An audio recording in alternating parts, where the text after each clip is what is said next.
আসসালামু আলাইকুম viewers, welcome to my channel Samira Sanjana. আবারও চলে আসলাম নতুন একটা রেসিপি নিয়ে। আজ আমি আপনাদেরকে রাঁধুনি প্যাকেটের মশলা দিয়ে গরুর মাংসের মেজবানি রেসিপিটা তৈরি করে দেখাবো। আসছে সামনে কোরবানি ঈদ এবং কি যারা নতুন তাদের কাছে কিন্তু এই মাংস রান্নাটা খুবই ঝামেলা মনে হয়, তাই প্যাকেটের মশলা দিয়ে আপনারা কিভাবে সহজভাবে এই মজাদার মেজবানি রেসিপিটা তৈরি করবেন সেটা এই রেসিপি নিয়ে আজকে হাজির হয়ে গেলাম। তো চলুন এই রেসিপিটা কিভাবে তৈরি করতে হয় দেখে নেওয়া যাক। আর ভিডিওটা শুরু করার আগে আমার একটাই রিকোয়েস্ট, আপনারা ভিডিওটা প্রথম থেকে শেষ পর্যন্ত দেখার অনুরোধ রইল। এতে করে আপনারাও কিন্তু এরকম প্যাকেটের মশলা দিয়ে খুব সহজভাবেই বাসায় রান্না করতে পারবেন, কোনো প্রকার ঝামেলা ছাড়াই। তো এখানে আমি 2 কেজি গরুর মাংস নিয়েছি, হাড় সহ চর্বি সহ। আর মাংসগুলোকে আমি ভালোভাবে ক্লিন করে নিয়েছিলাম। তো এটাকে এখন আমি একটা হাঁড়ির মধ্যে নিয়ে নিতেছি, অর্থাৎ যেটাতে আমি রান্না করব।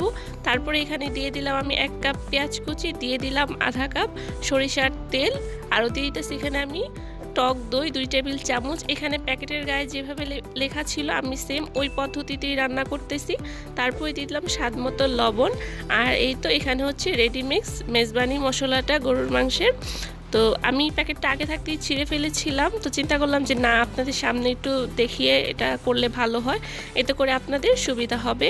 তো এখানে 2টা প্যাকেট থাকে, প্রথমে থাকে বড় প্যাকেট। তো এখানে আমি বড় প্যাকেটের সম্পূর্ণ মশলাগুলো দিয়ে দিব, আর ছোট প্যাকেটের মশলাটা নামানোর আগে অর্থাৎ রান্নার শেষের দিতে হয়।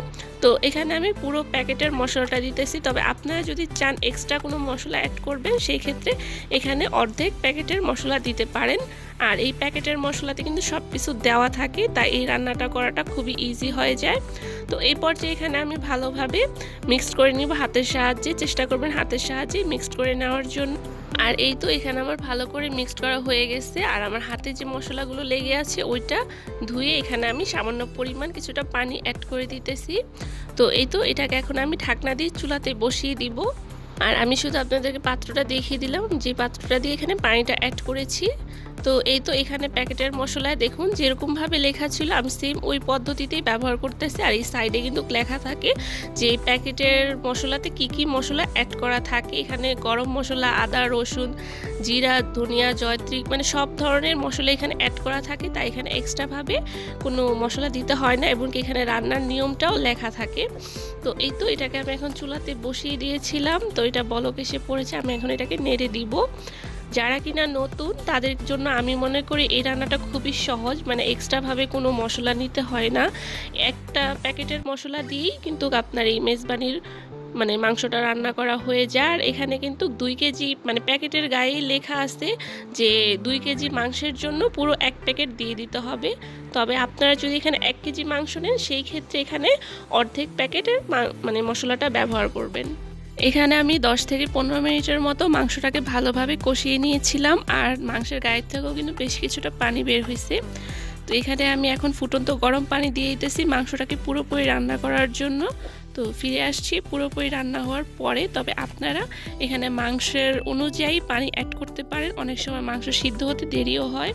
এই রাঁধুনির প্যাকেটের মশলা ছাড়াও আমার চ্যানেলে বেশ কিছু গরুর মাংসের রেসিপি দেওয়া আছে, আমি লিঙ্ক ডেসক্রিপশন বক্সে দিয়ে দিব। আপনারা চাইলে সেখান থেকেও গরুর মাংস রেসিপিটা দেখে নিতে পারেন।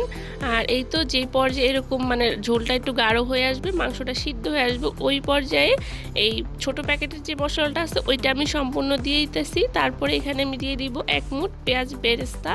তবে এখানে আপনারা চাইলে এই পর্যায়ে কাঁচামরিচ অ্যাড করতে পারেন, তবে আমি আর অ্যাড করলাম না, কারণ প্যাকেটের মশলাটাই প্রচুর ঝাল ছিল। যাদের বাসায় ছোট বাবু আছে তারা এখানে ঝালটা বুঝে অ্যাড করবেন। তো এখানে আর আমি কাঁচামরিচটা অ্যাড করলাম না। তো এই তো এটাকে ভালোভাবে নেড়ে ছেড়ে আবারও রেখে দিতেছি 10 মিনিটের মতো। ফিরে আসলাম আবারও 10 মিনিট পর। আর এই তো এরই মাঝে আমার মাংসটা পুরোপুরি রান্না হয়ে গেছে, ঝোলটাও কিন্তু গাঢ় হয়ে গেছে। আপনারা আপনাদের পছন্দ মতো এখানে ঝোলের পরিমাণটা কমিয়ে বাড়িয়ে নিতে পারেন।